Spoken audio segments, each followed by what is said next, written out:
వైకా jewellers వెలలేని Vaibhogam తరుగులేని నమ్మకం. ఇప్పుడు మన కాకినాడలో డిసెంబర్ 5న ఘనంగా ప్రారంభం కాబోతోంది.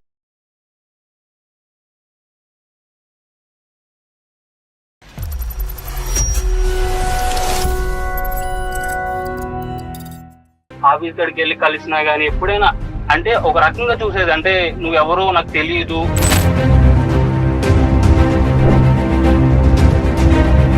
మీరు ఇప్పుడు కాల్ చేయకపోతే ఒక 2 days మీకు కాల్ చేస్తే నేను దొరికేవాడిని కాదు.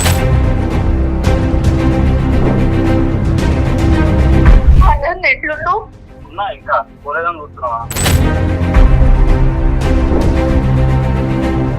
అరే అమ్మ, నీ ఒక 2 రోజులు ఆగుంటే కనుక నువ్వు ఇంతగా ప్రేమించేటటువంటి ఒక అబ్బాయి చనిపోయి ఉండేవాడు. గడిచిన అన్నంతోనే మేము బతుకుతున్నాం సార్. బాడీ అంతా వీక్ అవుతప్పుడు పడుకునేదాన్ని, కాలేజ్ కూడా వెళ్ళకుండా. ఒక మెడిసిన్ ఇచ్చారు మేడం, నాకు తెలియలేదు ఏమైందో. అలాంటి టైంలో నాకు తెలియకుండానే ఆ శ్రీనివాస్ అంకుల్, ఆ అంకుల్ అని కూడా పిలవాలనిపించట్లేదు. నాకు ఒక రాక్షసుడు అని చెప్పాలి నేను. మీ నాన్న యొక్క రియాలిటీ తెలియటం ఒక ఎత్తు, ఇంకా ఎంతమంది ఈ విధంగా అతని బారిన పడుతున్నారనేది రెండోది. నిలదీసేటటువంటి అధికారం ఆనందకుంది, శిక్షించేటటువంటి అధికారం ఆనందకుంది, పోలీస్ స్టేషన్కి పంపించేటటువంటి అధికారం ఆనందకుంది. నమస్తే కళ్యాణ్. నమస్తే జయ గారు. కళ్యాణ్ గారు, మనకి ఆనంద్ అనే ఒక అతను మెయిల్ చేశాడండి. కొన్ని ప్రేమలు చూస్తే చాలా ముచ్చటేస్తుందండి. వాళ్ళు ఖచ్చితంగా కలవాలి, పెళ్లి చేసుకోవాలి, చక్కగా సంతోషంగా ఉండాలని ప్రతి ఒక్కరు అనుకుంటాం. కొన్ని చూసినప్పుడు అసలు వీళ్ళకి ఏంటి, ఎందుకు వీరిద్దరు ఒకరికొకరు దగ్గర అవ్వాలనుకుంటున్నారు, ఎందుకు ప్రేమించుకుంటున్నారు, ఎవరి జీవితాలు వాళ్ళు ఉంటే బాగుండు అనిపిస్తుంది. కానీ ఆనంద్ది ఫస్ట్ కోణం అండి. తను చాలా గాఢంగా ఒక అమ్మాయిని ప్రేమించాడు. ఇంకా కొన్ని రోజుల్లో పెళ్లి చేసుకుందాం అనుకోబోతున్నాడు. ఇంతలోకి అమ్మాయి అవాయిడ్ చేయడం స్టార్ట్ చేసింది. రీజన్ తనకు తెలియదు, ఏం జరిగిందో తెలియదు. నా వైపు అసలు ఏ విధమైన తప్పు లేదంటున్నాడు. ఒక్కసారి మాట్లాడండి, కళ్యాణ్ గారితో చెప్పి మాట్లాడించండి, నాకు ఒక రీజన్ తెలిస్తే చాలు, నేను తప్పు చేస్తే సరి చేసుకుంటా, లేదా రీజన్ ఏంటి అనేది అతని క్వశ్చన్. కాల్ చేస్తాను.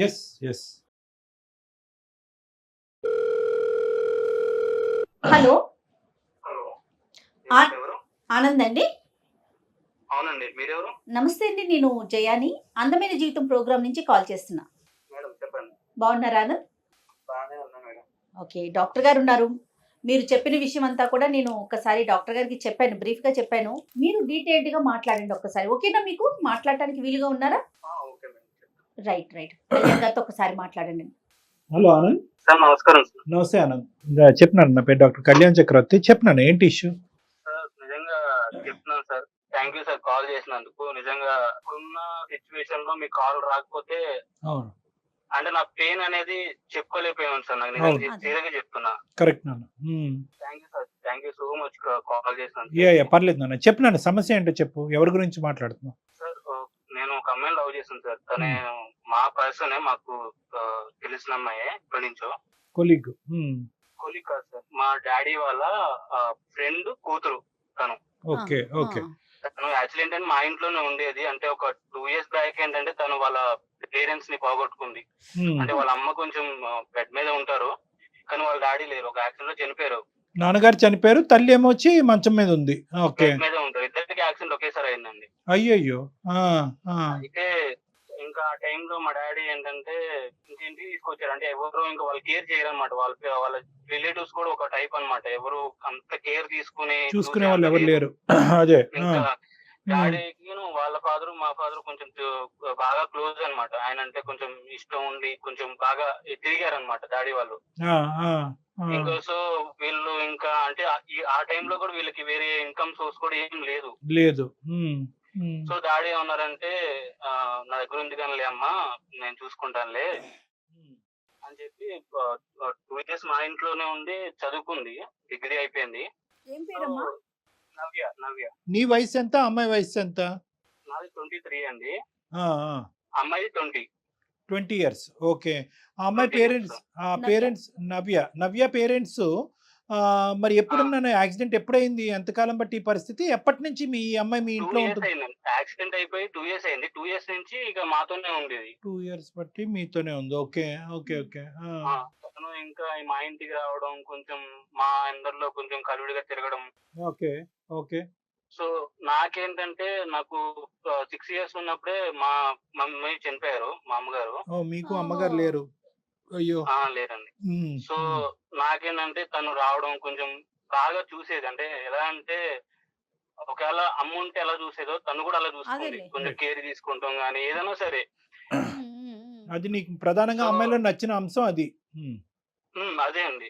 అంటే రైట్. నాకేంటంటే నాకు బయటోళ్ళు కాకుండా నా ఓన్ పర్సన్ అంటే ఒక అమ్మ నాకు ఉంటే ఎలా ఉండేదో అదే. అలా చూసుకుంది నన్ను. Very good, very good. తర్వాత ఏమైందన్న? కొన్ని రోజులు అలాగే ఉంది. కొంచెం తనకి కూడా మళ్ళీ ఒక 2 ఇయర్స్ తర్వాత జాబ్ వచ్చేసింది తనకి. ఓకే. డిగ్రీ అవగానే బయట నేను చూసుకుంటానని చెప్పింది. జాబ్ వచ్చింది, చూసుకుని ఇంకా ఒక రోజు నేను బయటే ఉంటాను, హాస్టల్లో ఉండి వెళ్తాను, నాకు ఇక్కడ నుంచి లాంగ్ అవుతుంది, వెళ్ళైపోతున్నాను, నైట్ అయిపోతుంది ఇంటికి వచ్చేటప్పటికి అంది. సో ఇక మేము కూడా సరే లాంగ్ అవుతుంది కదా, మళ్ళీ లేట్ అవుతే ప్రాబ్లం, మళ్ళీ ఒకదాని అమ్మాయి ఎలాగో వస్తామని చెప్పేసి డాడీ కూడా ఇంకా నేను కూడా సరే అన్నాము. సరే అంటే హాస్టల్లో ఉంది. ఇంకొక 6 months, ఇంకా అంటే ఒక 2 months అయ్యింది. ఉమ్, బిహేవియర్ ఎలా అంటే చేంజ్ అయిపోయింది. అంటే ఎలా అంటే ఫోన్ ఎత్తదు, ఎప్పుడో ఒకసారి ఎత్తినా గానీ అని చెప్పి 2 months. పెట్టేసేది. కనీసం రెస్పాన్స్ లేదు ఇంకా. కానీ ఫోన్ అయితే ఎత్తుతుందా నాన్న? సరే. ఫోన్ ఎత్తదా? ఫోన్ ఎత్తేది. ఒక 2 months దాకా ఫోన్ ఎత్తి అసలు రెస్పాన్స్ కూడా మామూలుగా ఓకే ఉంటా బాయ్ అంటే వర్క్ ఉంది తర్వాత చేస్తానని చెప్పేది. మళ్ళీ ఆంటీ కనీసం ముట్టినట్టుగా call కూడా మాట్లాడేది. ఉండేది కాదు ఇంకా. అంతే, కాల్ ఎత్తేది, జస్ట్ వర్క్ ఉంది తర్వాత మాట్లాడతానని చెప్పేది, కట్ చేసేది. సరే అని చెప్పి నేను కూడా వర్క్ ఇప్పుడే కదా వర్క్ టెన్షన్లు ఉంటాయి, సరే అని చెప్పి నేను కూడా ఒక 2 months దాకా ఏం అనుకోలేదు. కానీ తర్వాత మళ్ళీ నేను ఆఫీస్ కాడికి వెళ్ళి కలిసినా గానీ ఎప్పుడైనా అంటే ఒక రకంగా చూసేది. అంటే నువ్వెవరో నాకు తెలియదు, అసలు నువ్వెవరు అన్నట్టే చూసేది. నాకున్న ఫీలింగ్ ఏంటంటే నేను అంత కేరింగ్ అంత చూసుకున్నాను, నేను కూడా నేనంటే నా ఓన్ చేసుకున్నాను. నువ్వు అలా చూడడం నాకు తీసుకోలేకపోయాను నేను ఆ టైంలో. మొత్తానికి అయితే ఈ కారణం అయితే చెప్పట్లే, ఎందుకు తను ఇలా ముభావంగా లేదు, ఉంటుంది? కారణం లేదు. ఏ కారణం అసలు దేనికి నువ్వు ఎందుకు అలా చేస్తున్నావు నాకే తెలియట్లేదు. అసలు ఎందుకు చేస్తున్నావు అలాగా? నా వల్ల తప్పు జరిగిందా? నేనేమన్నా తప్పు చేశానా? కారణం ఉందంటదా లేదంటదా, లేదంటే ఆ మాట దాటేస్తుందా?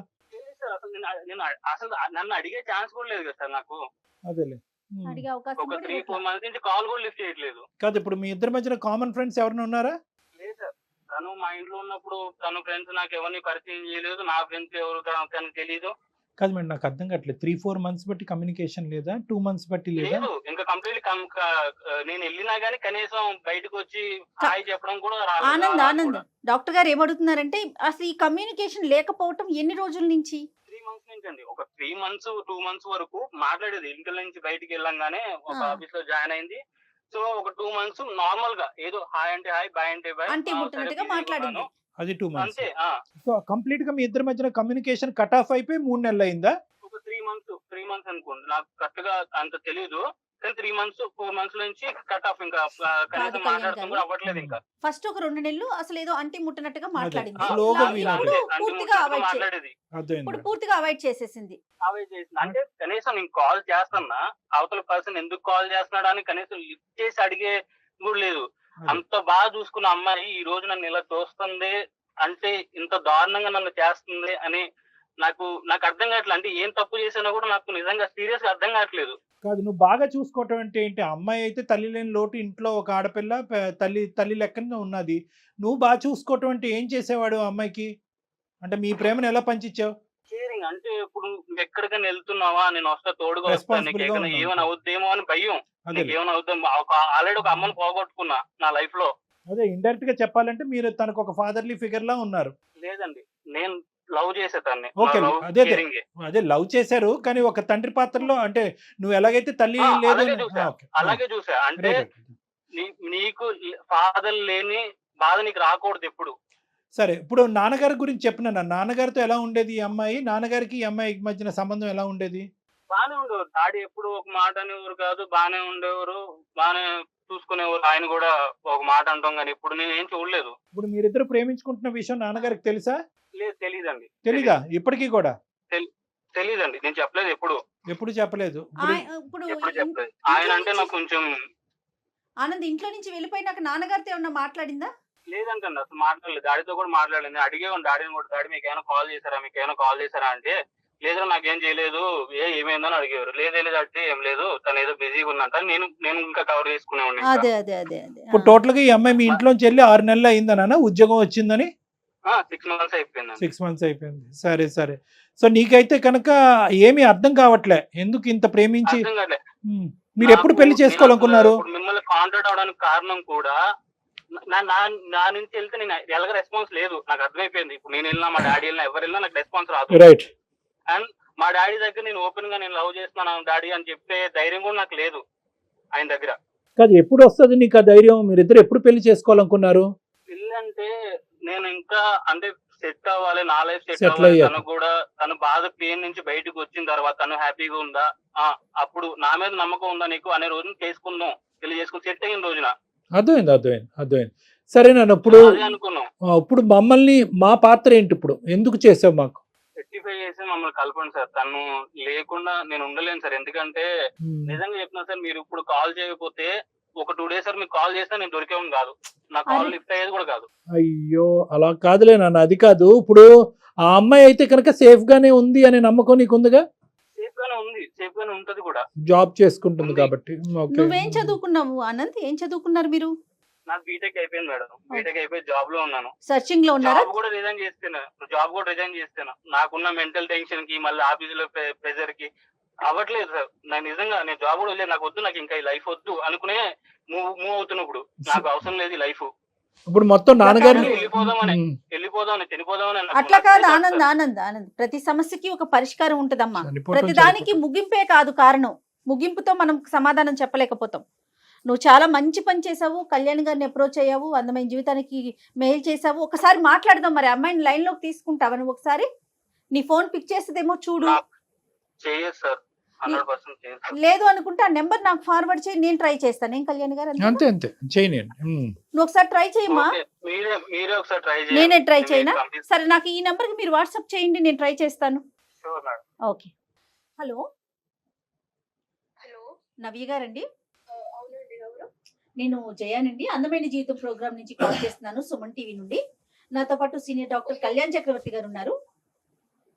మేడం, నమస్తే మేడం. నమస్తే. నమస్తే సార్. నమస్తే అమ్మా. నమస్తే. నవ్య, ఇప్పుడే ఆనంద్ తో మాట్లాడామమ్మా. ఆనంద్ తెలుసు కదా మీకు? తెలుసు మేడం, ఆనంద్ నా boy friend madam. Okay, right. Anand తో మాట్లాడాము. ఒక్కసారి నీతో మాట్లాడాలి, కొన్ని విషయాలు తెలుసుకోవాలి అని చెప్పి డాక్టర్ గారు నేను కలిసి నీకు కాల్ చేశాము. అవునా మేడం? నువ్వు ఫ్రీగా ఉన్నావా? సర్ప్రైజింగ్ ఉంది మీరు నాకు కాల్ చేయడం ఏంటి ఎస్ అని. ఎస్ ఎస్ నువ్వు ఫ్రీగా ఉన్నావా? ఒకసారి మాట్లాడొచ్చా మీతో? తప్పకుండా మేడం. రైట్. చెప్పండి మేడం. ఓకే కళ్యాణ్ గారు. అమ్మా నవ్య, సార్ నమస్తే. చెప్పండి సార్. నమస్తే అమ్మా. నమస్తే సార్. నమస్తే. ఇప్పుడు అంటే లైన్ లో ఆనంద్ కూడా ఉన్నాడు, కలపమంటావా ఒక్కసారి?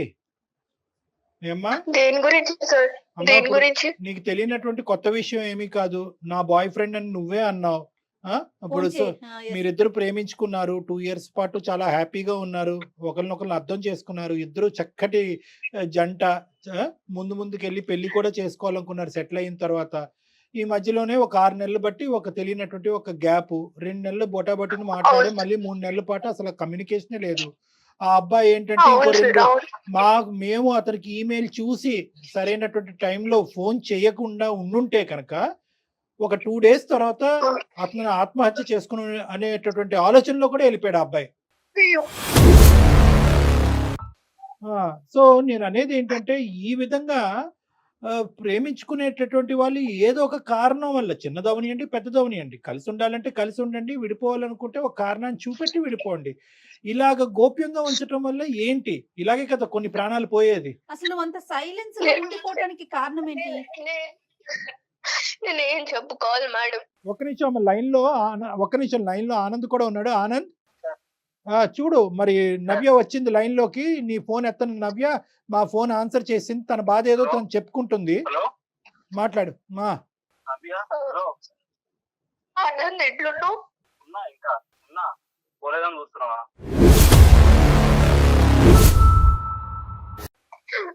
అట్లా అన్న కానీ నాకు నీ మాట వింటేనే బాధేస్తుంది.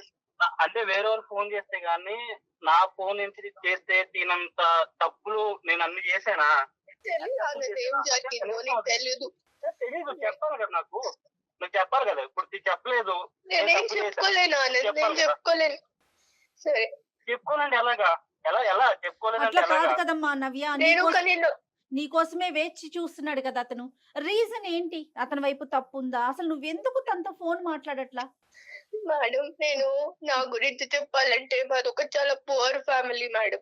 ఓకే, నాకు చాలా బాధగా ఉంది మేడం, నేను మాట్లాడలేకపోతున్నా. బాధపడకమ్మా.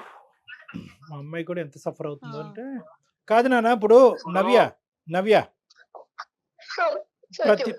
ప్రతి సమస్యకి సొల్యూషన్ ఉంటదమ్మా. ప్రతి సమస్యకి సొల్యూషన్ ఉంటది. అరే అమ్మ, నీవు ఒక 2 రోజులు ఆగుంటే కనుక నువ్వు ఇంతగా ప్రేమించేటటువంటి ఒక అబ్బాయి చనిపోయి ఉండేవాడు. అప్పుడు నాకు ఎన్నో సమస్యలు ఉన్నాయి, ఎన్నో బాధలు ఉన్నాయి అనేటటువంటి నువ్వు ఎప్పటికీ నిన్ను క్షమించుకునేటటువంటి దాని కాదు. ఈ రోజు ఒక బంగారు అవకాశం, ఏదైనా కూడా ఎలాంటి నిజమైనా కూడా ఈ ప్లాట్ఫామ్ మీద మాట్లాడచ్చు నువ్వు. కాబట్టి నన్ను ఒక్కసారి నువ్వు ఓదార్చుకుని జరిగినటువంటి సంగతులు ఏంటి, ఏ కారణం చేత ఈ అబ్బాయిని చెప్పకుండా ఇలా దూరం వెళ్ళావు చెప్పు. నేను చెప్పుకోగలుగుతాను సార్. మళ్ళీ ఇప్పుడు అందరూ చూసి మళ్ళీ నన్ను హేళన చేయడం నాకు ఇష్టం లేదు నవ్య, అసలు అది ఎప్పటికీ జరగదమ్మా. మన అందమైన జీవితం అనే ఈ ప్రోగ్రాం ద్వారా ఎప్పటికీ మీరు ఎవరు ఏంటి అనే వివరాలు పూర్తి గోప్యంగా ఉంచుతాం. కేవలం నీ గొంతు మాత్రమే వినిపిస్తోంది, దానికి పూర్తి హామీ నాది. సరే మేడం. ఓకే, నేను ఆనంద్ మీరు అన్నట్టు సార్ 2 years లవ్ చేసుకున్నాము, పెళ్లి చేసుకుందాం అని కూడా అనుకున్నాము. కానీ నా గురించి ఆనంద్కి ఎందుకు మాట్లాడలేరని తెలియదు సార్. ఎందుకంటే నేను ఒక మిడిల్ క్లాస్ కంటే చాలా పువర్ ఫ్యామిలీ సార్ మాది. మా నాన్న క్యాబ్ డ్రైవర్, మేము ముగ్గురం అక్క చెల్లెలం సార్. నేనే పెద్దదాన్ని. నా ఏజ్ 20 years సార్. ఓకే అమ్మా. నా చెల్లెళ్ళు నా తల్లిదండ్రులకి అంత పువర్ ఫ్యామిలీ సార్. ఊరికే పూటకి గడిచిన అన్నంతోనే మేము బతుకుతున్నాం సార్, రోజువారీ డబ్బులతోని.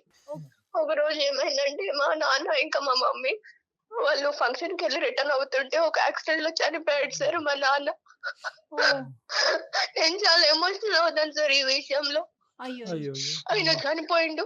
మా అమ్మకి కూడా మేజర్ యాక్సిడెంట్ అయింది సార్. తన హెల్త్ కండిషన్ అస్సలు బాగాలేదు ఇప్పుడు. తన హెల్త్ కండిషన్ ఏం బాగాలేదు, మొత్తం మేమే చూసుకుంటున్నాం సార్. మా నాన్నకు ఒక బెస్ట్ ఫ్రెండ్ ఉన్నాడు సార్ చిన్నప్పటి నుంచి.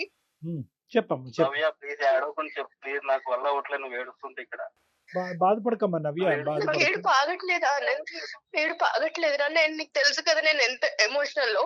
నా బాధని ఇప్పుడన్నా చెప్పుకునే అవకాశం వచ్చింది కాబట్టి నేను చెప్పుకుంటున్నా. నీకు తెలియాలి నేను ఏదో మోసం చేసి వెళ్ళిపోతున్నాను అన్నట్టుంది. ఎగ్జాక్ట్లీ అదే తెలియాలి. నేనేమో మోసం చేసినట్టు అయింది నాకు. తన మాటకి తను చెప్పనియండి, తన బాధ తను చెప్పుకోనియండి. మా నాన్నకి చిన్నప్పటి నుంచి ఒక బెస్ట్ ఫ్రెండ్ ఉన్నాడు సార్. ఆయన పేరు శ్రీనివాస్ అన్నమాట. అదే ఆనంద్ వాళ్ళ ఫాదర్ ఇప్పుడు. సో ఆయన మా చాలా చిన్నప్పటి నుంచి మమ్మల్ని చూసుకుంటూ మొదటి నుంచి ఆయనకి బాగా తెలుసు సార్ మేము.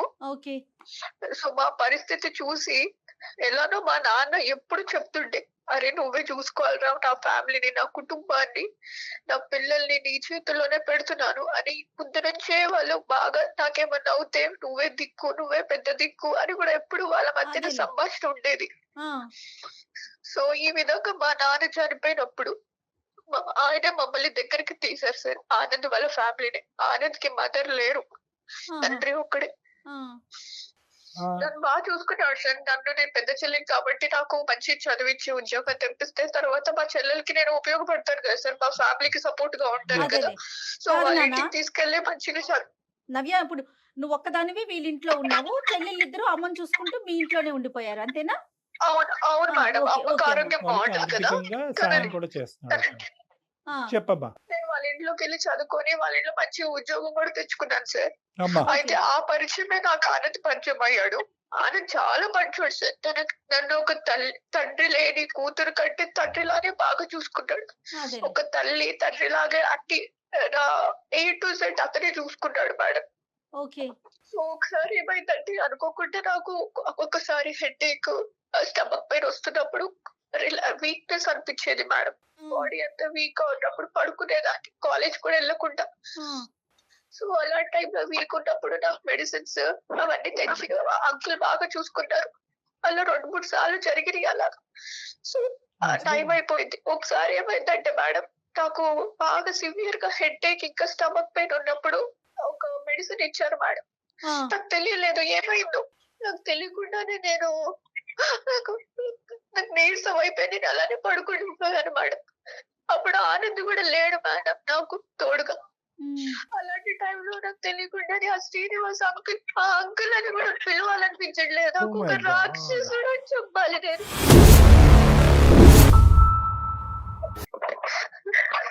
ఆనంద్ ఇట్లా అంటున్నారని ఏం ఫీల్ అవ్వద్దు నువ్వు.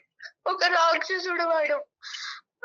తను యూజ్ చేసుకున్నవాడు. నాకు అర్థం కావట్లేదు. నాకు నువ్వు అసలు ఏం చేద్దాం అనుకున్నా నాకు నిజంగా అర్థం కావట్లేదు. అదేంటో నీకు తెలియదు. నాకు అందుకుని కదా నేను ఇన్ని రోజులు నేను ఏం చెప్పలేకపోయాను. అలాంటి టైంలో నాకు తెలియకుండా టాబ్లెట్ ఇచ్చేసి నన్ను వేరే విధంగా యూజ్ చేసేసుకున్నాడు వాడు. తర్వాత ఆ వీడియోలు, ఆ ఫోటోలు అవి యూజ్ చేసుకున్నవన్నీ తన దగ్గర పెట్టుకొని బ్లాక్ మెయిల్ చేస్తున్నాడు మేడం. ఆ అంకుల్ బ్లాక్ మెయిల్ చేస్తున్నప్పుడు ఏం మాట్లాడుతున్నావు నవ్య? నాకేం అర్థం కావట్లేదు నవ్య. నీకు తెలియదు నీకు జరిగింది ఇది. అందుకోసమే నేను ఏ విధంగా నీకు నా ముఖం చూపించాను మీ ఫాదర్ చేసిన పనికి.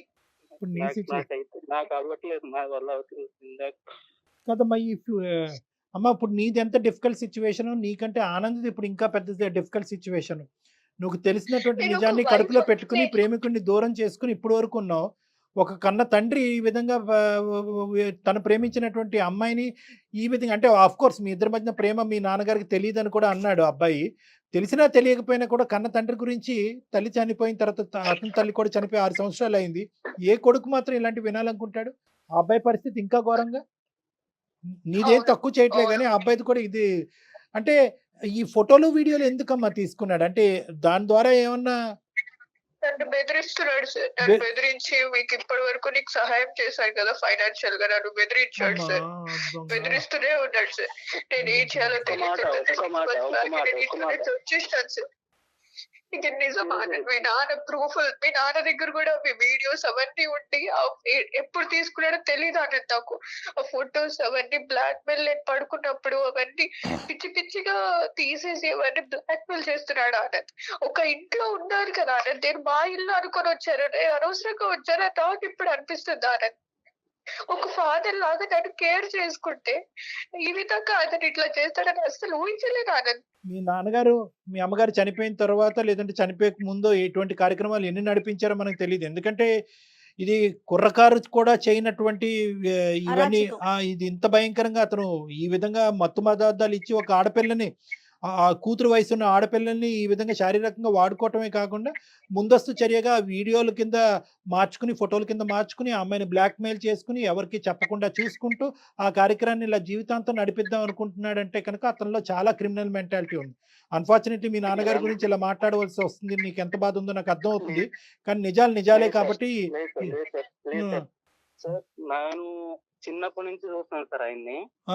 నాకు ఏ రోజు ఆయన మెంటాలిటీ ఎలా ఉంటుందా నేను ఎప్పుడు అనుకోలేదు, అంటే థింక్ చేయలేదు. అసలు ఆ విషయం రాదు. ఎందుకంటే ఆ పర్సన్ అలా చూసుకుంటారు. బయటికి వెళ్ళిన ఆయన పేరు గాని లేదా ఇంట్లో ఉన్న మమ్మల్ని చూసుకుంటాం గాని బాగానే చూసుకున్నారు సార్. అసలు అంటే నిజంగా నాకు ఈ మాటలు ఏంటంటే నిజంగా నాకు ఎలా అనిపిస్తుంది అంటే నిజంగా తీసుకోలేకపోతున్నా. ఎటు తీసుకోవాలో కూడా నాకు అర్థం కావట్లేదు. అదే అదే మాకు కూడా నమ్మకం కానటువంటి అంశాలు ఆనంద్. కానీ ఈరోజు ఆ అమ్మాయి నీ దగ్గర నుంచి దూరం అవడానికి ఏ కారణమైనా చెప్పి దూరం అవ్వచ్చు. మీ నాన్నని చెడ్డ చేసి ఇంత భయంకరమైనటువంటి అంశం చెప్పి ఆ అమ్మాయి బయటపడవలసినటువంటి అవసరం లేదు. సో అది ఒకటి. రెండోది ఏంటంటే కనుక ప్రత్యక్షంగా ఆ అమ్మాయి సాక్ష్యాలు ఉన్నాయి అని అంటుంది. ఫోటోలు వీడియోలు తీసి షేర్ చేసి ఇది ఈ విధంగా చేస్తానని బ్లాక్ మెయిల్ కూడా చేస్తున్నాండి. సో ఇక్కడ ఎలా చూసినా కూడా మాకు తెలియనటువంటి నవ్య నిజమే చెప్తున్నట్టు అనిపిస్తుంది. మాకు నవ్య గురించి తెలీదు. కానీ ఈ విధంగా తను చెప్పనా సార్, నేను ఆనంద్ని నా ఒక హస్బెండ్ లాగే అనుకున్నాను సార్. మేమిద్దరం అలాగే ఉన్నాం సార్. జెన్యూన్ గా లవ్ చేసుకుని పెళ్లి కూడా చేసుకుందాం అనుకున్నాం సార్. తను కూడా తన వైఫ్ లానే చూసుకున్నాడు సార్ నన్ను కూడా. నేను ఈ విధంగా నేను ఇప్పుడు అబద్ధం చెప్పాల్సిన అవసరం ఏంటి ఆనంద్? అమ్మ ఇప్పుడు వీళ్ళ నాన్న నీతో ఇంకా టచ్ లో ఉన్నాడమ్మా శ్రీనివాస్ గారు. ఇంకా వాళ్ళ నాన్న అంటే ఈ అబ్బాయి కోపం వస్తుందేమో. ఇప్పుడు ఆనంద్ కోపం వస్తుంది నేను వాళ్ళ తండ్రి అని అంటే కనుక. ఇప్పుడు అతను ఇప్పటికీ నీతో కాంటాక్ట్ లో ఉన్నాడమ్మా? లేడు సార్. అప్పుడప్పుడు తన ఒక టైంలో తనకి ఏమవుతుందో ఏమో తెలియదు సార్. అప్పుడప్పుడు వాట్సాప్ లో ఇగో ఫొటోస్ ఇవన్నీ నేను బ్లాక్ మెయిల్ చేస్తాను, మిమ్మల్ని ఇంకా అనాథల్ని చేస్తాను, ఇప్పటి వరకు మిమ్మల్ని చూసాను, పోషించాను కదా అని ఇంకా బ్లాక్ మెయిల్ చేస్తాడు సార్. నా వల్ల అవ్వట్లేదు సార్, ఇవన్నీ వింటూ నాకు అవ్వట్లేదు సార్ నిజంగా. ఆనంద్ నువ్వు గుండె ధైర్యం చేసుకుని నా మాట విను. ఇది నిజాలే కాబట్టి కొద్దిగా విను ఇక్కడ. ఎందుకంటే కనుక రిస్క్ ఉంది ఇక్కడ. ఒకటి, నీకు ఫాదర్ అనేటటువంటి సెంటిమెంట్ ఉన్నా కూడా వేరే ఆడపిల్లల జీవితాలకి రిస్క్ ఉంది కాబట్టి. Yeah I can understand. నాకు టోటల్ సింపతీస్ నీ వైపు ఉన్నాయి, కానీ మీ నాన్న యొక్క రియాలిటీ తెలియటం ఒక ఎత్తు, ఇంకా ఎంతమంది ఈ విధంగా అతని బారిన పడుతున్నారు అనేది రెండోది. మూడో అంశం ఏంటంటే, అదృష్టం కొద్దీ ఇద్దరు ఆడపిల్లలను అక్కడ, ఇద్దరు చెల్లెలను అక్కడ వదిలి ఈ అమ్మాయి ఒక్కతే ఇక్కడికి వచ్చింది. ముగ్గురిని వేసుకుని వస్తే కనుక ముగ్గురు కథ వినే పరిస్థితి వచ్చి ఉండేది ఈ రోజు మనకి.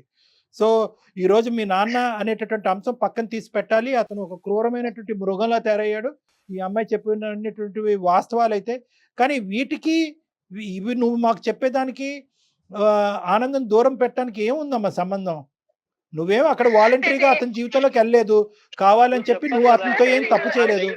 నేనేం వాలంటరీగా వెళ్ళలేదు సార్, కానీ మేమిద్దరం ప్రేమించుకొని ఒక జెన్యూన్ గా ఇంతవరకు నేను ఎప్పుడు ఎవరిని ఇట్లా లవ్ చేయలేదు సార్. ఎలా చెప్తాను ఆనందాన్ని, ఎలా నీకు ముఖం చూపించుకోగలను చెప్పు? నీ ఫాదర్ ఇప్పుడు నమ్ముతున్నావా ఆనంద్? ఇప్పుడు పెద్దల సమక్షంలో కూడా నువ్వు నమ్మట్లేదంటే అప్పుడు ఎలా నమ్ముతావు? అవును, చిన్నప్పటి నుంచి చూస్తున్నాను ఆయన్ని. నేను చూస్తున్నాను కాబట్టి నేను అంటున్నా. ఇంకా నాకు ఇప్పటికీ నమ్మబుద్ధి అవ్వట్లేదు.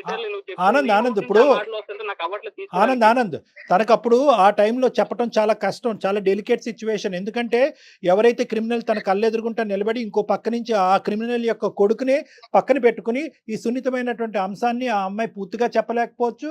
ఒకప్పుడు చెప్పినా కూడా అతను ఒక కథ ఆడి ఈ అమ్మాయి తనలో లోపరుచుకునేటటువంటి ప్రయత్నం చేసిందని చెప్పి రివర్స్లో నిందేయచ్చు. అప్పుడు ఈ అమ్మాయి పని ఇంకా ఘోరంగా తేరవచ్చు. కాబట్టి ఆ అమ్మాయి ఏంటంటే స్లోగా ఆ వాతావరణం నుంచి బయటపడింది, చాలా మంచి పని చేసింది. ఫస్ట్ స్టెప్ దాన్ని మనం కొనియాడాలి. ప్రేమను కాపాడుకోవాలనో ఆనందాన్ని పక్కన కూర్చోపెట్టుకోవాలని చెప్పి అదే వాతావరణంలో ఉండకుండా ఫస్ట్ బయటకు వచ్చేసింది, చాలా మంచి పని. అందరూ ఆడపిల్లలు ఏదైనా ఇలాంటి అబ్యూజివ్ రిలేషన్షిప్ కానీ ఇలాంటి పరిస్థితి ఉంటే కనుక ఫస్ట్ ఆ వాతావరణంలోనే ఉండాలి తప్ప మనకి ఇంకో లోకం లేదు. అది మీ వాళ్ళైనా పరాయి వాళ్ళైనా ఆ ఫస్ట్ 600 అయినా 106 అయినా ఆ వాతావరణం నుంచి బయటపడండి. ఇది ఈ అమ్మాయి చేసినటువంటి మంచి పని. ఓకే, నెక్స్ట్ స్టెప్ ఏంటంటే కనుక నీ ప్రేమను ఎందుకు తాకట్టు పెట్టింది, నీ ప్రేమను ఎందుకు కాదు అనుకుంటుంది అన్నదానికి కూడా చెప్పింది. ఎందుకంటే కనుక ఒక సున్నితమైనటువంటి అంశం, ఆ తండ్రి తన్ని ఇలాగ చెడగొట్టేటటువంటి ప్రయత్నం కానీ చెడగొట్టేటటువంటి పరిస్థితిని తీసుకొచ్చినటువంటి వ్యక్తి ఒక కొడుకుతో నేను ఎలా ఉంటాను అంటే, దీని అర్థం ఏంటంటే కనుక నీ మీద కోపం కాదు, తనకి నీ మీద కోపం ఉందని అనుకుంటున్నావా? నీ మీద కోపం కాదు. ఇప్పుడు నువ్వు చెప్పాలి నవ్య, ఎందుకు దానికి దీనికి ఎందుకు ముడిపెట్టావు, ఈ అబ్బాయిని ఎందుకు దూరం పెట్టావు? అట్లీస్ట్ ఇప్పటికైనా అబ్బాయికి ఒక క్లారిటీ. నేనైతే ఆనంద్ ని పెళ్లి చేసుకోలేను సార్. ఆ విధంగా నేను ఒకసారి వాళ్ళ ఎందుకు అదే ఫ్యామిలీ నా మనసు ఒప్పుకోవట్లేదు సార్. నేనైతే చేసుకోలేను. ఇప్పటికే మళ్ళీ నన్ను బెదిరించి తర్వాత ఇంకెవరో ఫ్యూచర్ చేస్తే నా చెల్లెల బతుకులు కూడా ఆగమైపోతాయి. అలా కదమ్మా, అలా కాదు. ఒక క్రిమినల్ కొడుకు అని ఆ క్రిమినల్ మీద ఉన్న కోపం కొడుకు మీద చూపెడుతున్నావా? లేదంటే ఒక మావ స్థానంలో ఉన్నవాడు నిన్ను చెరిచాడు కాబట్టి ఆ బాధని జీర్ణించుకోలేక కొడుకును కూడా వద్దనుకుంటున్నావా? అవును సార్, ఆ బాధ జీర్ణించుకోలేకపోతున్నాను సార్ నేను. ఎలా అవుతుందమ్మా? అది కరెక్ట్ కాదమ్మా. అఫ్ కోర్స్ జరిగినటువంటి సంఘటనలకి టోటల్ గా మా తరపున సానుభూతి ఉంది. ఇది చాలా క్రిమినల్ చర్య, చాలా దారుణమైన చర్య. ఆనంద్ సహకరిస్తే కనుక, ఒకప్పుడు ఆనంద్ సహకరించినా సహకరించకపోయినా ఎవరైతే కనుక ఈ పైశాచిక చర్యకు పాల్పడ్డాడో అతన్ని శిక్షించడం, శ్రీనివాస్ అనే వ్యక్తిని శిక్షించడం అనేటటువంటి చాలా ఇంపార్టెంట్ ఇష్యూ. అది నెంబర్ 1. నెంబర్ 2, నేను చెప్పేది ఏంటంటే అసలు దానికి దీనికి ముడిపెట్టకమ్మా, దానికి దీనికి ముడిపెట్టకు. ఇప్పుడు పుణ్యమే కారణంలా ఉంటుంది ఈ అబ్బాయి పరిస్థితి. ఎందుకు నేను ఈ మాట అంటున్నానంటే, ఈ రోజు ఆనంద్ యొక్క పరిస్థితి ఎలా ఉంది? సొంత తండ్రి గురించి ఏ కొడుకు ఇలా వినాలి అని అనుకుంటాడు? ఇప్పుడే అతనే చేదరించుకుంటున్నాడు. నువ్వు చెప్పేటటువంటి నిజమైతే కనుక మా నాన్న గురేస్తాను సార్. ఇప్పుడు అతను ఈ విధంగా బ్లాక్ మెయిల్ చేస్తుంటే ఒక తండ్రి స్థానంలో చూసుకొని ఇప్పుడు నేను ఏ ముఖం పెట్టుకొని వాళ్ళ ఇంటికి వెళ్ళాను సార్. ఇప్పుడు ఇప్పుడు అలాంటి ఉన్నాడు అంటే నేను ఎందుకు ఉండేస్తా? అలాంటి ఉంటే నేను ఎందుకు ఉండేస్తాను అక్కడ? ఇప్పుడు ఈ రోజు ఆనంద్ నీ పక్కన నిలబడటం అనేది నీ సేఫ్టీ అమ్మా. ఒకటి గుర్తు పెట్టుకో, ఆనంద్ నీ పక్కన ఉండటం అనేటటువంటిది సేఫ్టీ. ఎందుకంటే విషయం తెలిసింది కాబట్టి. ఈ విషయం సొంత కొడుకు తెలుసు, నిలదీసేటటువంటి అధికారం ఆనంద్కు ఉంది, శిక్షించేటటువంటి అధికారం ఆనంద్కు ఉంది, పోలీస్ స్టేషన్ కి పంపించేటటువంటి అధికారం ఆనంద్కు ఉంది. అన్ని విధాలుగా ఒక అధికారం ఆనంద్కు ఉంది కాబట్టి ఆనంద్ నీ పక్కన ఉండటం అనేటటువంటిది బలం. ఏ విధంగా అతని దగ్గర ఈ పనికిరానటువంటి చెత్తకారి ఆధారాలు ఉన్నాయో కూడా అవి అన్ని పిండి తీసుకోవటం, అతను పోలీస్ స్టేషన్ వరకు సాగరంపటం అన్నీ కూడా ఆనంద్ చేయగలిగేటటువంటి కెపాసిటీలో ఉన్నాడు కాబట్టి ఆనంద్ నీ బలం నెంబర్ 1. నెంబర్ 2, నేను ఒక అంశం చెప్తున్నానమ్మా, నీకు మానసికంగా నీ పరిస్థితి ఏంటి అన్నది నేను అర్థం చేసుకోగలను. కానీ అన్నిట్లకంటే ఇక్కడ మనం ఏంటంటే ఒక నీకు ఓదార్పు లేదంటే ఒక మంచి అంశం ఏంటో తెలుసా? ఒక చెడు చూసావు, ఒక భయంకరమైనటువంటి అంశం చూసావు, కానీ దాంతోపాటు ఒక స్వచ్ఛమైన ప్రేమను కూడా చూసావు. ఈ రోజుల్లో ఇటువంటి స్వచ్ఛమైనటువంటి ప్రేమను దొరకటం కూడా కష్టం. ఈ రోజు కావాలంటే 1 గంట 2 గంటలో 100 రోజులో ఈ రోజు ఆనంద్ గట్టిగా వాదించతే నిన్నైనా వదులుకోవటానికి రెడీ అయ్యాగానే మా నాన్న ఇలా అంటే కనుక నేను వదలను, మా తల్లి చనిపోయినటువంటి మా తండ్రి మీద పేలెత్తి ఆధారాలు ఉన్నా లేకపోయినా తండ్రిని వెనకేసుకుని రావచ్చు, కానీ అలా వెనకేసుకుని రాలేదు. ఎప్పుడైతే మేము అతను సముదాయించామో, ఎప్పుడైతే నువ్వు 2 మంచి మాటలు చెప్పావో, మా నాయన నిజంగా ఇలాంటి వాడైతే కనుక అతను నేనే శిక్షిస్తాననే విధంగా నీతో పాటు వచ్చినటువంటి ఈ వ్యక్తికి నీ మీద పూర్తి స్థాయిలో 100% స్వచ్ఛమైనటువంటి ప్రేమ ఉంది. ఇటువంటి సపోర్ట్ నీకు కావాలి. దీన్ని పోగొట్టుకోవద్దు. అది చూపెట్టి నువ్వు దయచేసి దీన్ని పోగొట్టుకోవద్దమ్మా. ఎందుకంటే ఈ రోజు నువ్వు ముందు వచ్చి ఇలాగ గోప్యంగా ఒకటమ్మా, నేను ఇందాక చెప్పాను, ఆడపిల్లలు ఎవరైనా కూడా ఇటువంటి సంక్షోభంలో ఉంటే కనుక బయటకు వచ్చి మాట్లాడండి అని చెప్పాను, బయటకు రండి అని చెప్పాను. బయటకు రావటమే కాకుండా బయటకు వచ్చి మాట్లాడాలి. ఎందుకంటే మీరు ఒక్కలే బాధితులు కాదు, మీతో పాటు ఇలాంటి అమ్మాయిలు ఎంతమంది ఉన్నారో లూప్ లో అనేటువంటిది కూడా ఇంపార్టెంట్.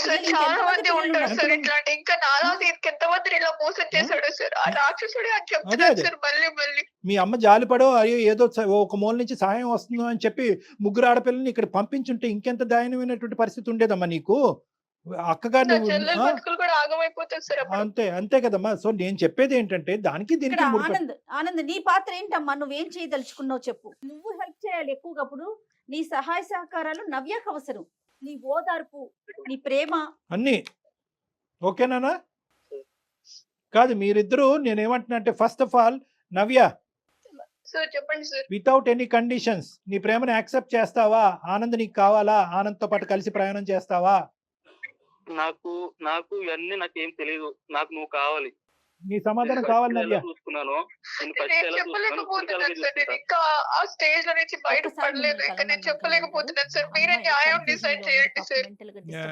నవ్య, ఒక పని చేద్దామమ్మా. నీ సిచ్యువేషన్ నాకు అర్థమవుతోంది, ఒక ఆడపిల్లగా నేను అర్థం చేసుకోగలుగుతున్నాను. కాకపోతే ఒక పని చెయ్యి, ఒక్కసారి డాక్టర్ గారిని కలవండి. మీ ఇద్దరు కూడా ఒక్క ½ అవర్ వచ్చి డాక్టర్ గారితో మాట్లాడి వెళ్తే నీ ఆలోచన శైలిలో పూర్తిగా మార్పు వస్తుంది. అంటే ఏం లేదు నవ్య, ఇక్కడ ఒకటే పాయింట్ అమ్మ, నువ్వు నన్ను వచ్చి కలుద్ది కానీ నీకేమైనా డౌట్స్ ఉంటే కూడా నేను క్లారిఫై చేస్తాను, నీకేమైనా మిస్కాన్సెప్షన్స్ ఉన్నా కూడా నేను క్లియర్ చేస్తాను. కానీ ప్రధానమైనటువంటి పాయింట్ ఏంటంటే ఆ అంశానికి నీ ప్రేమని ముడిపెట్టద్దు. ఇక్కడ ఉండే కామనాలిటీ ఏంటంటే కనుక నువ్వు గాఢంగా ప్రేమించినటువంటి అబ్బాయి యొక్క తండ్రి క్రిమినల్, వాడు నీ మీద అఘాయిత్యం చేశాడు. ఇప్పుడు ఇప్పుడు ఏంటంటే కనుక వాడు తండ్రి అన్నట్టుగా నీ సొంత ప్రేమికుడే కట్ చేసేసాడు. సో కట్ చేసేసినప్పుడు నీకు మామ కింద కూడా అవ్వడు, నువ్వు వాళ్ళ ఇంట్లో అడుగు పెట్టవలసినటువంటి అవసరం లేదు. అక్కడ వాళ్ళ కొడుకు దగ్గర నుంచి నీ ప్రేమికుడి దగ్గర నుంచి అక్కడ ఏమి క్షమించేటటువంటి ఆలోచన శైలి లేదు. కాబట్టి మీ ఇద్దరు మానసిక పరిస్థితుల్లోంచి ఆ వ్యక్తి డిలీట్ అయిపోయినప్పుడు మీ ఇద్దరికి కనిపించవలసిన ఒకే ఒక అంశం ఏంటంటే ఒక క్రిమినల్ మీకు కనిపిస్తున్నాడు. ఆ క్రిమినల్ని ఎలా మనం శిక్షించాలో అనేటటువంటి మా సైడ్ నుంచి సహాయం ఉంటుంది. కాబట్టి ఇక్కడ ప్రధానంగా మీరు చూడవలసింది ఏంటంటే మీ ప్రేమను కాపాడుకోండి. ఇంత స్వచ్ఛమైనటువంటి ప్రేమ ఈ రోజుల్లో దొరకడం కూడా రేర్. మీ ఇద్దరిని మీ ప్రేమ గురించి వింటుంటే నాకే ఎంతో ఆనందంగా ఉంది. ఈ అంశం బట్టి మీ ప్రేమను మాత్రం త్యాగం చేసుకోవద్దు నవ్య, ప్లీజ్. ఎవరికి చెప్పుకోలేని సిచ్యువేషన్ సార్, ఎందుకంటే మాకు ఎవరు లేరు. మీకు ఆల్రెడీ చెప్పాను కదా. అట్లా ఏమనుకోవద్దమ్మా, అట్లా ఏమనుకోవద్దు నవ్య. ఈ రోజు మేము మాట్లాడలేదు, నేను మాట్లాడాను, డాక్టర్ గారు మాట్లాడారు. ఆనంద్ ఉన్నాడమ్మా నీకు, మేమెవరూ కాదు. నీకోసం ఆనంద్ ఉన్నాడు, నువ్వెవరూ లేరని అనుకోవద్దు. అన్ని పక్కన పెట్టి నీతో పాటు సపోర్ట్ చేసి తన ప్రేమను కాపాడుకోవటమే కాకుండా నిన్ను హింస పెట్టిన వ్యక్తిని కూడా శిక్షిస్తానని చెప్పినటువంటి మగాడు వస్తున్నాడు నీ పక్కన. Don't worry. Right, yes, what else do you want? Okay sir. ఓకేనమ్మా, ఓకే. మనం కలుస్తాను సార్, మిమ్మల్ని కలుస్తాము మేమిద్దరము. ఇద్దరు రండి అమ్మా, నేను నంబర్ పంపిస్తాను, ఇద్దరు రండి. ఓకే ఓకేనా Anand? Good luck Anand, all the best. Anand తను కూడా కన్ఫ్యూజన్ లో ఉన్నట్లున్నాడు. అంటే ఎక్స్పెక్ట్ చేయని విషయం కదండి. తను ఏదో మిస్టేక్ జరిగింది, నా వైపు ఏదన్నా జరిగిందా, అమ్మాయి వైపు, తన ఆలోచనలో ఒకేసారి కన్న తండ్రి అనేసరికి ఈ అమ్మాయి కౌన్సిలింగ్ ఎంత అవసరమో, ఎందుకంటే ఆ అబ్బాయికి కూడా ఇది అంత సులభమైనటువంటి అంశం కాదు. ఈ రోజు అంటున్నాడు కానీ ఇప్పుడు తల్లి లేనటువంటి లోటు తండ్రి తీరుస్తున్నాడు. తండ్రి తన లోటే తీర్చుకుంటే వేరే కుటుంబానికి కూడా సహాయపడుతున్నాడు అనేటటువంటి దేవుడు కింద ఊహించుకునేటటువంటి ఒక వ్యక్తి ఈ రోజు రాక్షసుడు అయిపోయాడు. దెయ్యం అయిపోయాడు. అవును. సో ఆ అబ్బాయికి కూడా ఈ అంశం జీర్ణించుకోవడానికి టైం పడుతుంది కాబట్టి ఎంత వీళ్ళిద్దరు కలిసినా ఏ విధంగా ఉన్న ఫ్యూచర్ ముందు వీళ్ళిద్దరికి అయితే కనుక విడివిడిగా కలిపి కూడా కౌన్సిలింగ్ అనేది చాలా ఇంపార్టెంట్. Right. దానికి నేను రెడీగానే ఉన్నాను జగన్. రైట్. అయితే శ్రీనివాస్ లాంటి వాళ్ళు ఈ నవ్య లాంటి పిల్లల్ని ఇంకా ఎంత మంది పిల్లలతో ఎలాంటి గేమ్స్ ఆడారో ఏమో, కానీ ఆడపిల్లలు బయటికి రావాలి కళ్యాణ్ గారు. అదే మేడం. కొంచెం అన్న ధైర్యం చేసి అంటే ఇక్కడ ఏంటంటే మేడం మనం చాలా ఈజీగా చెప్తా ఉంటాము. ఆఫ్ కోర్స్ మన ఆడపిల్లలందరికీ కూడా మనకు ఒక స్థైర్యాన్ని నింపుతాం. ఇప్పుడు ఏంటంటే అతను తండ్రి పాత్రలో వచ్చేసాడు ఎంట్రీ. మీ కుటుంబానికి సహాయపడతాను, మీ చెల్లెలకి సహాయపడతాను, నీ బాగోగులు చూసుకుంటాను, నువ్వు నా ఇంటికి రా అనేటటువంటి విధంగా ఇంటికి తీసుకొచ్చి తలనొప్పుకో కాలు నొప్పుకో ఒక టాబ్లెట్ ఇస్తే మింగకుండా ఏ ఆడపిల్ల ఉంటుందండి. సో అమాయకంగా నమ్మటం అదైతే ఉంటుంది. కానీ ఏదేమైనా కూడా ఆడపిల్లలకి మనం తస్మాత్ జాగ్రత్త, ముందు వెనకట్లో చూసుకుని ఏం జరిగినా ఇంట్లో కుటుంబ సభ్యులకైనా కనీసం తల్లికో తండ్రికో తోబుట్టువులకో ఎవరికో ఒకరికి స్నేహితులకో చెప్పాలి. ఇప్పుడు మనం ఫోన్ చేయకపోతే, నేను అనేది ఏంటంటే నవ్యకి మనం కాల్ గనుక చేయకపోయినట్లయితే ఇద్దరు ఎవరి దారులు వారివి అయిపోయాయి. చనిపోయి ఉండేవాడు ఈ అబ్బాయి. ఏది ఈ జరిగేదో అబ్బాయి తెలీదు సూసైడ్ మనకి. చేసుకుని చనిపోయి ఉండేవాడు. ఆ ఆ బాధ అమ్మాయి- ఆ వార్త తెలుసుకున్నటువంటి ఈ అమ్మాయి తన ఏదైనా అగాయత్యకు పాల్పడినా కూడా మనం ఆశ్చర్యపడక్కర్లేదు. రైట్. ఒకసారి కలుస్తారు కళ్యాణ్ గారు, Yes, ఒకసారి sure. మాట్లాడండి తప్పకుండా, మీరు కూడా. తప్పకుండా జగన్. రైట్ అండి. నమస్తే. నమస్తే జగన్.